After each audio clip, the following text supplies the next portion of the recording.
United States v. Khalid Sheikh Mohammed, et al., is the trial of 5 alleged Al-Qaeda members for aiding the September 11, 2001 attacks. Charges were announced by Brigadier General Thomas W. Hartman on February 11, 2008 at a press conference at the Pentagon. The men charged are Khalid Sheikh Mohammed, Walid bin Attash, Ramzi bin al-Shib, Ammar al-Baluchi, and Mustafa Ahmad al-Hawsawi. In an 123-page complaint, the group was charged under the Military Commission system, as established under the Military Commissions Act of 2006, with attacking civilians, attacking civilian objects, intentionally causing serious bodily injury, murder in violation of the law of war, destruction of property in violation of the law of war, hijacking or hazarding a vessel or aircraft, terrorism, and providing material support for terrorism. If convicted, the 5 will face the death penalty. The charges include 2,973 individual counts of murder, one for each person killed in the 9/11 attacks.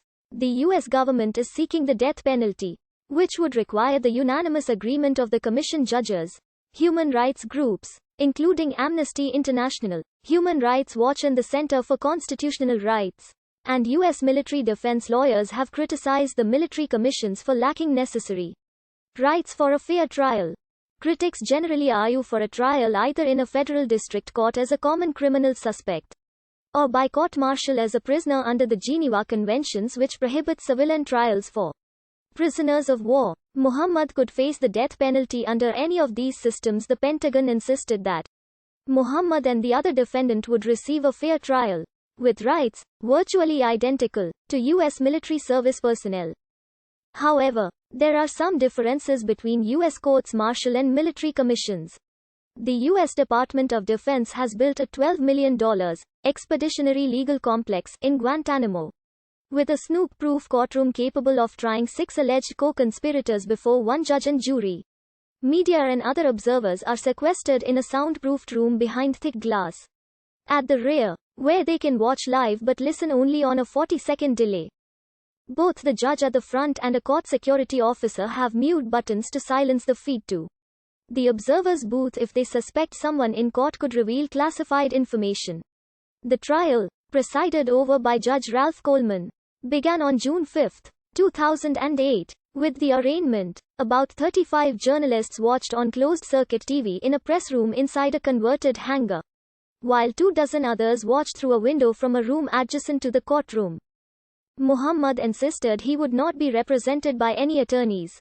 The other detainees quickly followed suit and said they too wanted to represent themselves. One of the civilian attorneys Mohammed spurned, David Nevin, later told the Associated Press that he would attempt to meet with Mohammed to hear him out and see if we can give him information that is helpful.